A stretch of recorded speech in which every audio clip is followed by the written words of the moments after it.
Milk used to kill children. In the 1800s, thousands of kids died after drinking contaminated milk. Cities were growing fast, sanitation was terrible, and milk spoiled quickly during transport. One man witnessed this tragedy firsthand while traveling on a ship. The experience haunted him, so he became obsessed with solving one question: how do you make milk safe? His answer became a thick, sweet liquid that millions of people still use today: condensed milk. Today, condensed milk is everywhere. In Vietnam, it drips into strong iced coffee. In Thailand, it sweetens bright orange tea sold on busy streets. In Hong Kong, it thickens milk tea served in tiny cafes. In Brazil, it turns into rich caramel desserts.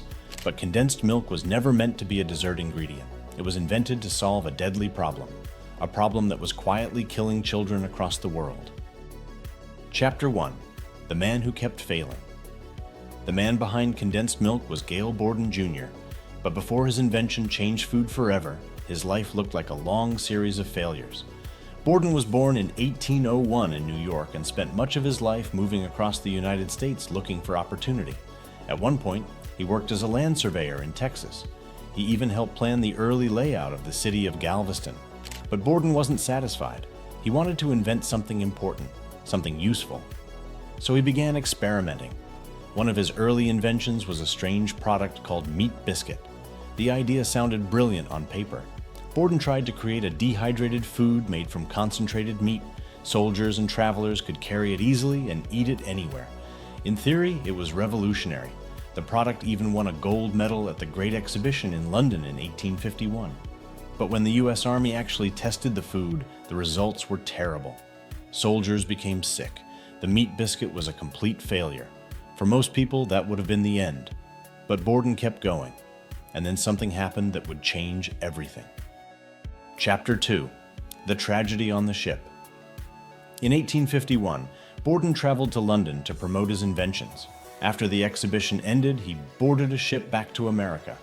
At the time, ships carried live cows on board. The reason was simple: passengers needed fresh milk. Refrigeration didn't exist yet, and milk spoiled extremely quickly. So the cows stayed on the ship. But during the journey, something went wrong. The cows became sick. Their milk turned contaminated. And because nobody understood bacterial contamination yet, the milk was still given to passengers. Children drank it. Some of them died. Borden witnessed the tragedy during the voyage, and the experience deeply disturbed him. He realized something terrifying. Milk, something meant to nourish children, could actually kill them. So he began asking a question that would change food history. How can milk be made safe? Chapter 3: The Breakthrough. Back in America, Borden began experimenting. He tried boiling milk. He tried sealing it in containers, but milk kept spoiling. Then he discovered something that would change everything: a machine called a vacuum pan. Vacuum pans were used in sugar production. They allowed liquids to boil at lower temperatures by reducing the surrounding air pressure. This meant water could evaporate without destroying delicate ingredients. Borden had an idea.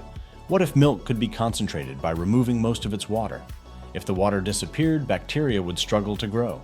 And if sugar were added, it could act as a preservative.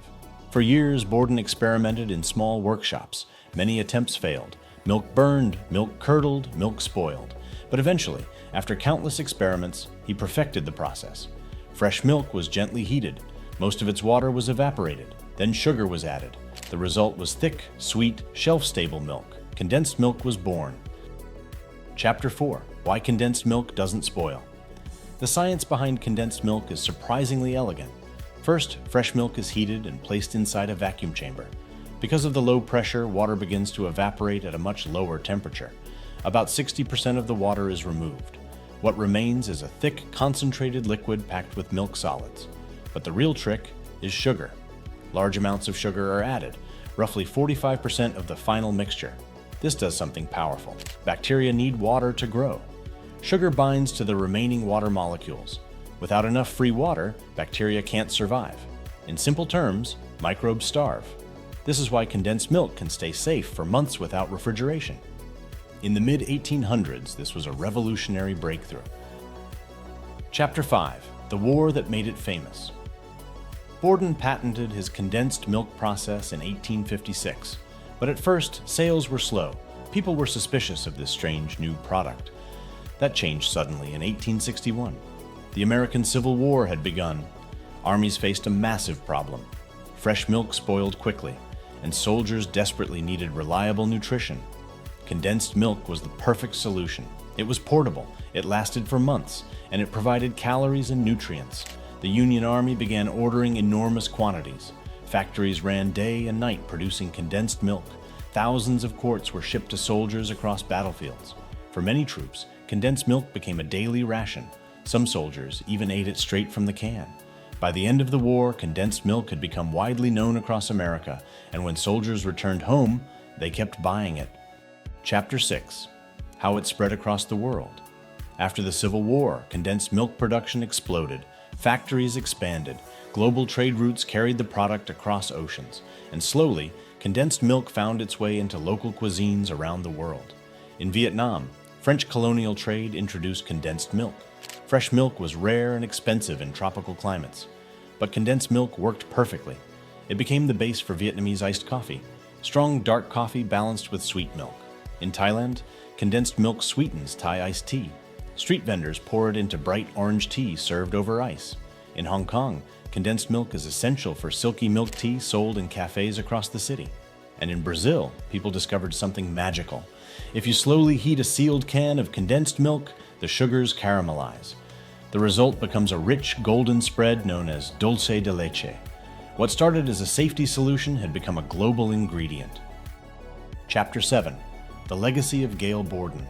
Gail Borden's vision extended far beyond entrepreneurship. By establishing factories across the United States, he transformed his invention into one of the nation's largest dairy enterprises. Yet the true legacy of condensed milk was not merely commercial success, it was its profound impact on public health. In an era before refrigeration, pasteurization, or modern food safety standards, milk was notoriously difficult to preserve and often carried dangerous contaminants. Borden's process made milk shelf-stable, portable, and far safer to consume, saving countless lives. Soldiers, travelers, and families alike benefited from this breakthrough, which offered both nourishment and security at a time of uncertainty.